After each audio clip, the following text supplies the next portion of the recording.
And Ziggy, as they traveled up to Haiti, and myself as well, I went with them, and other youth in this area from Young Life did trips to Haiti, and we had a really great time. It was really fun to share some of those photos and conversations with you.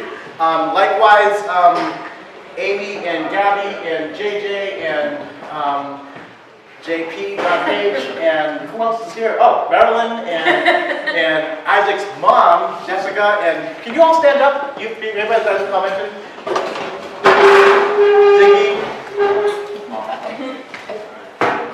Amy's there. This is some of the youth and some of the adults in the area and some of the stuff that they did this summer. And so it's very exciting to be able to share this with you.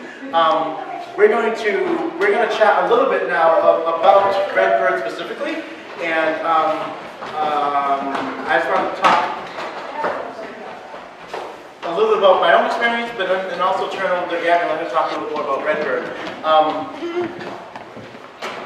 This trip that we did this summer went off really well, went off without a hitch.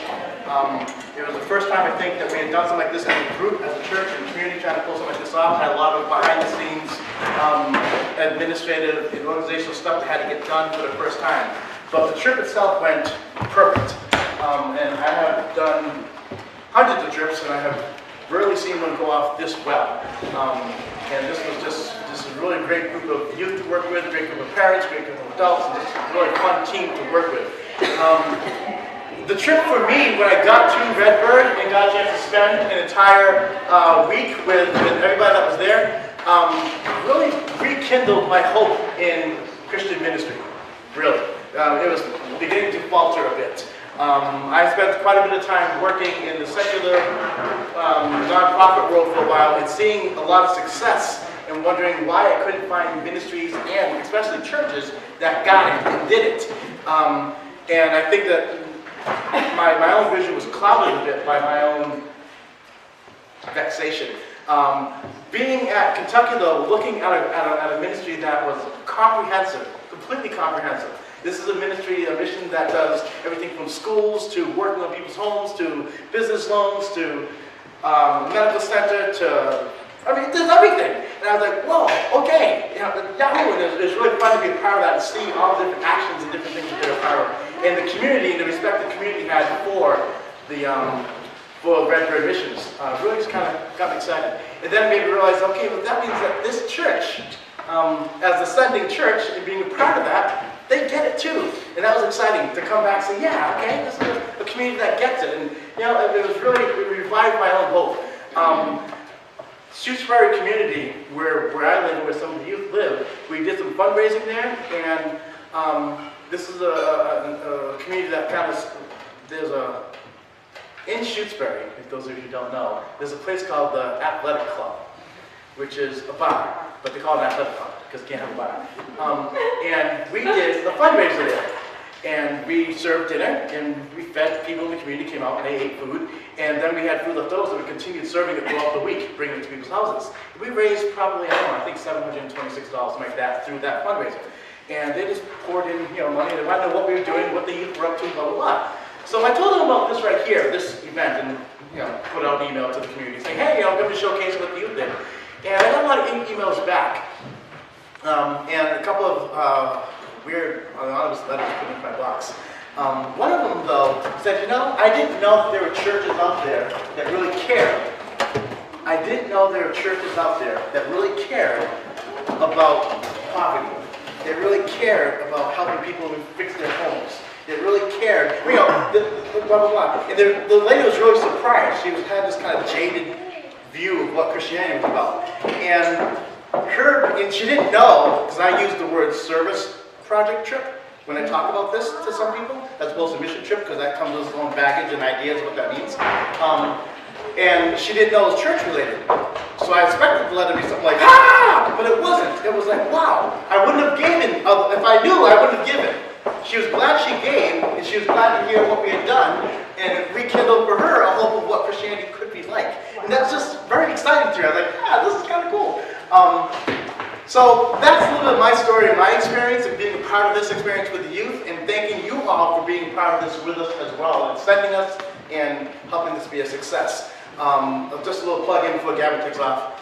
We are going again And I have applications here now with a complete timeline of what has to be done, when, where, what, etc. And so I'm hunting for people, specific people from age 15?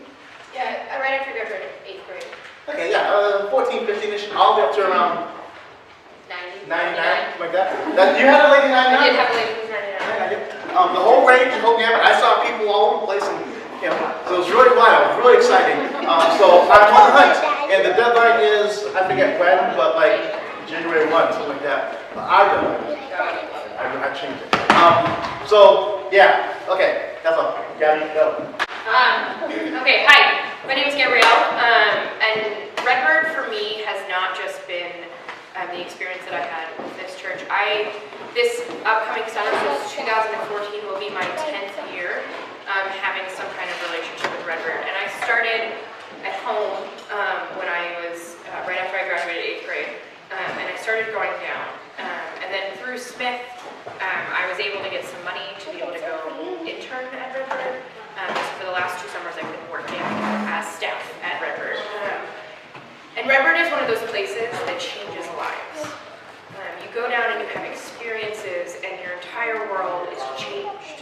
Every fiber of your being, every experience that you have, from the getting up at 6 o'clock in the morning to going to bed at 11 o'clock to the 15-hour drive that it takes to get down there and the way home, every one of those experiences changes who you are at the very core. I'm going into ordained ministry. I'm a senior at Smith and getting ready to decide where I'm going to seminary. And I have never in my life experienced God in the way that I experienced God when I'm in Redbird. When you look over the mountains and you see the different colors of green that exist, to when you look at the faces of the people who work there, to the experiences that you have with the people in the community. This isn't just, let's show up and help some poor people. This is real active service. This is mission that matter. Redbird does so much. We run a K-12 school that educates people in the area. Just a little bit of a fun fact, and so you can kind of really see in your mind what Redbird kind of looks like. The driving that we did during that skit is not really an exaggeration. There is one road, pretty much in Kentucky, with a bunch of a lot of smaller roads that are kind of attached to the larger highway, which is 2 lanes over a cliff. You look down to your right, and it's like drop. It's all curvy. There's no straight line in Kentucky anywhere until you get to like the town. When I was living there, it took me, on the weekends when I would go into town, it was an hour-and-a-half drive. There is no convenience store, there is no Walmart that is close. You can't just be like, oh, I need a bottle of milk, so I'm just going to run down to the store and get milk. There is no, oh, my kids forgot their lunch, so let me just run really quick to Cumberland, wherever you guys, I don't understand Massachusetts, wherever you guys get your food from. And bring it to your kids. There is no, oh, let me just take a quick jaunt into town. It is all planned out. And when you live in the extreme poverty that people in the community live in, that gas that you use to go to town is your paycheck for the week. It is a huge coal country, which means that we have men who are working in the coal mines for 18 hours a day and don't get to see their family.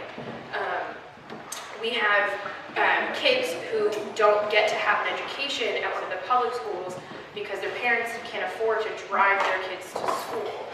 We have kids in the area who graduate high school and then do nothing because there's nothing to do. Because they haven't been told that they're good enough or that they're important enough or that they mean anything or that they can do anything with their lives. And Redbird changes all of that for people. We run a K-12 school that runs its own buses into the community and picks people up. We will go as far as an hour-and-a-half away to pick up kids to make sure that they get to school. We work with them individually to make sure that they're succeeding. We help them fill out their college applications. We help them find scholarships. We run a medical clinic and a dental clinic. Fun fact about Kentucky, number one in America for toothlessness. Because we just don't know if anyone knew that. So our dentist is hugely important.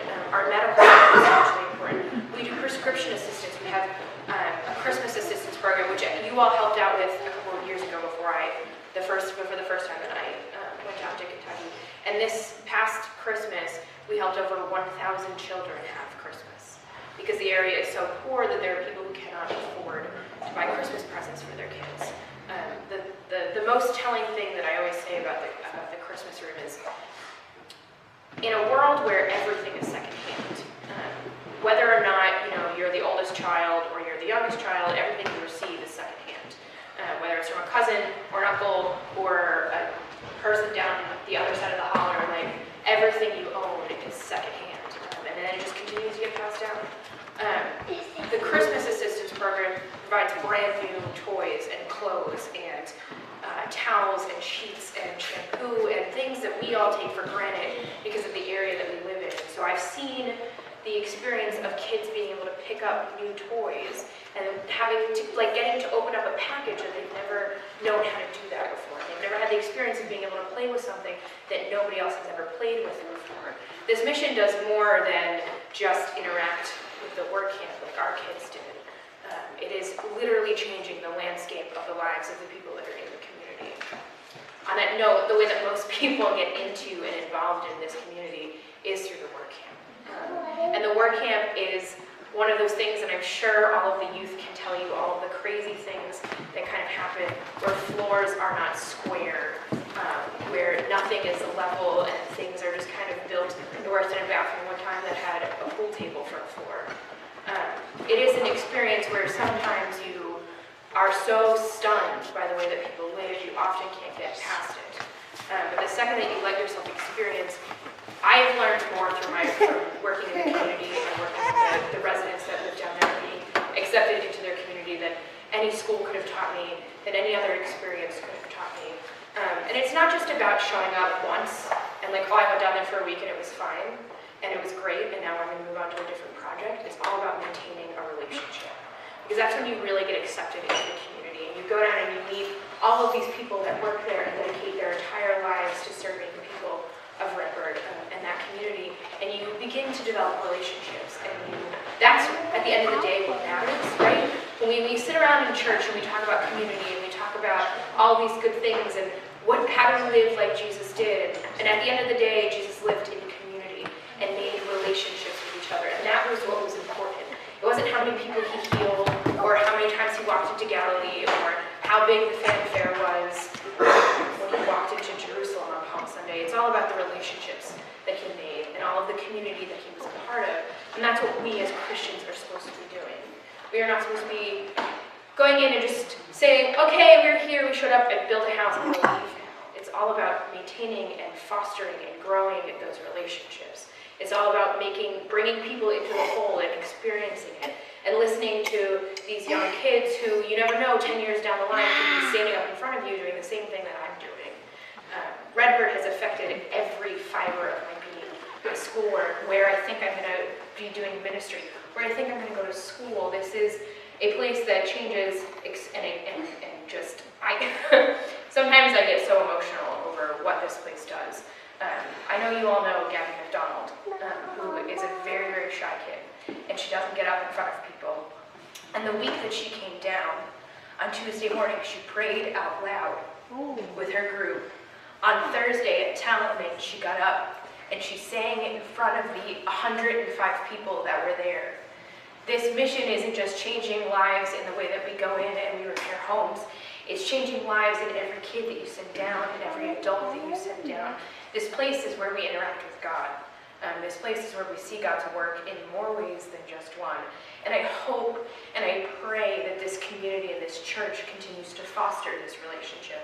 And it continues to grow, and it continues to send more and more people down. When my church started going down, we call ourselves the Tri-State Brigade, although now we span 5 states. And we started going down to 15 people. And we went with my church would go down one week, and there would be other churches from other areas. And now we're at the point where we block out an entire week at the camp. And it's just our group, and that's who you all come with.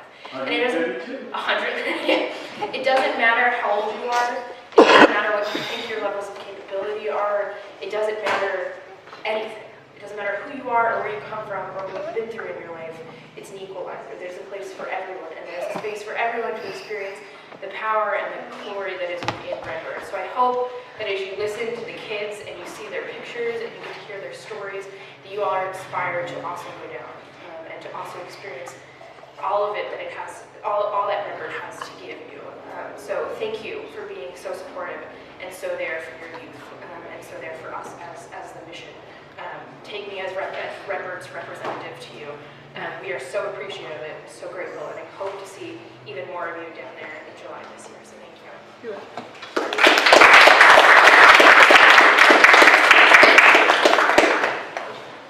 There's peer pressure? Yes!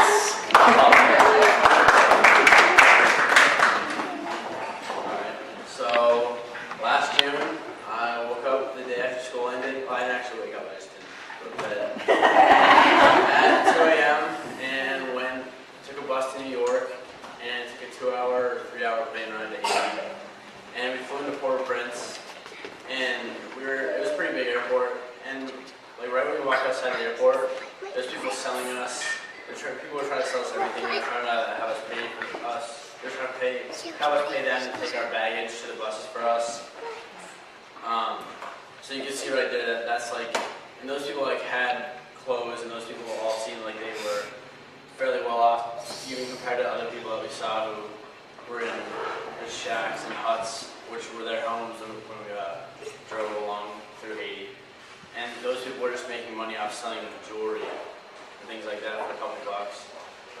And so we took 8-hour bus ride to the village that we stayed at.